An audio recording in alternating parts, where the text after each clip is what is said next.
Hello guys, எல்லாரும் எப்படி இருக்கீங்களா? நல்லா இருக்குன்னு நினைக்கிறேன். இந்த ஒரு வீடியோவில் நம்ம விஜய் அவர்களுக்கு கவர்னர் எடுத்திருக்கக்கூடிய ஒரு முக்கியமான கெடு என்ன அப்படின்னா, மே 10ஆம் தேதிக்குள்ள நம்ம விஜய் அவர்கள் பெரும்பான்மையை வந்து காட்டணும்.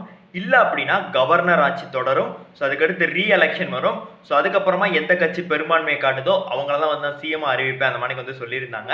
ஸோ கிட்டத்தட்ட நம்ம விஜய் அவர்கள் 108 சீட் வந்து ஜெயிச்சிருந்தாரு. ஸோ அதில் ஒரு சீட் வந்து பார்த்தீங்கன்னா ஏற்றுக்கொள்ளப்படாது. காரணம் என்ன, விஜய் அவர்கள் 2 இடத்துல நின்று இருந்தாரு. 2 இடத்துலையும் வெற்றி பெற்றனால ஒரு இடத்துல வந்து அவர் ராஜினாமா பண்ணோம். அதில் 107 சீட் இருந்தது.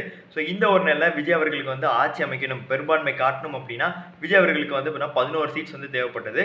ஸோ இந்த ஒரு நிலையில் காங்கிரஸ் மட்டும் போய் சேர்ந்திருந்தாங்க. மிச்சம் 6 சீட்டுக்கு வந்து விஜய் அவர்கள் போராடிட்டு இருந்தாரு. இந்த ஒரு நிலை இப்போ சற்று முன் வந்துட்டு பார்த்தீங்கன்னா கம்யூனிஸ்ட் கட்சி வந்து ஜாயின் பண்ற அந்த மாதிரி வந்து சொல்லியிருக்காங்க.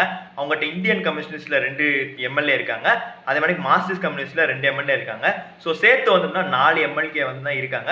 ஸோ 4 பேரும் வந்து விஜய் அவர்களுக்கு ஆதரிக்கிறோம்னு சொல்லியிருக்காங்க. பட் ஆனால் ஆதரிக்க மட்டும் தான் செய்கிறோம், உங்க கூட வந்து கூட்டணி வைக்கல, நாங்கள் திமுக கூட்டணியோட தான் இருப்போம். கவர்னர் உங்களுக்கு எதிராக வந்துட்டு பார்த்தீங்கன்னா சதி செய்கிறாங்க. என்ன அப்படின்னா நீங்கள் வந்து பெரும்பான்மை காட்டணுமே உங்களுக்கு வந்துட்டு பார்த்தீங்கன்னா ஆட்சி அமைக்க விட்டுருக்கணும். பட் நான் அப்படி பண்ணலை.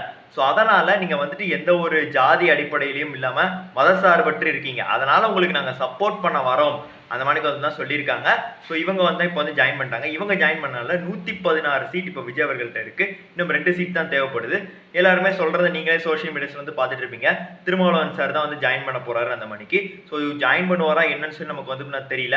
ஸோ இல்லைனா கம்யூனிஸ்ட் கட்சி மணிக்கே நாங்கள் வந்துட்டு உங்க கூட சேர மாட்டோம், பட் நான் உங்களுக்கு ஆதரிக்க மட்டும் செய்வோம் சொல்ல போறாரா, இல்லை வந்து மொத்தமாக ஜாயின் பண்ண போறாரா அப்படின்னு சொல்லி வந்து தெரியல. ஸோ இந்த ஒரு அடிப்படையில் விஜய் அவர்கள் வந்து தான் பெரும்பான்மை காட்டிடுவார் இந்த மணிக்கு வந்து சொல்லப்படுது. ஸோ இதனால அவர் வந்து நாளைக்கு இல்லை நாளான்னைக்கு கண்டிப்பாக வந்து ஆட்சி அமைச்சிருவாரு அப்படிங்கிறது நமக்கு வந்து தெரிய வருது. ஸோ இதை பற்றி உங்களோட கருத்துக்கள் என்ன அப்படி கமெண்ட்ஸில் பதிவு பண்ணிடுங்க. என்னை கேட்டிங்கன்னா, இவர் ஆட்சிக்கு அமைக்கிறதுக்கே இவ்வளோ போராட்டங்கள் ஏற்படுதுங்கும் போது இவர் ஆட்சியில் இருந்தாருன்னா எவ்வளோ போராட்டங்கள் கொடுப்பாங்க, அதை இவர் எப்படி ஃபேஸ் பண்ண போகிறார் அப்படின்னு சொல்லி வந்துட்டு தெரியல. உண்மையிலே ரொம்ப சேலஞ்சிங்காக தான் இருக்க போகுது. So it's gonna be fun for 2031 வரைக்கும் எப்படி ஆள போகிறாருங்கிறதே ஒரு மிகப்பெரிய ஃபன்னாக தான் இருக்க போகுதுன்னு நான் நினைக்கிறேன். ஸோ நீங்கள் என்ன நினைக்கிறீங்க? கமெண்ட்ஸில் பதிவு பண்ணிடுங்க. நன்றி, வணக்கம்.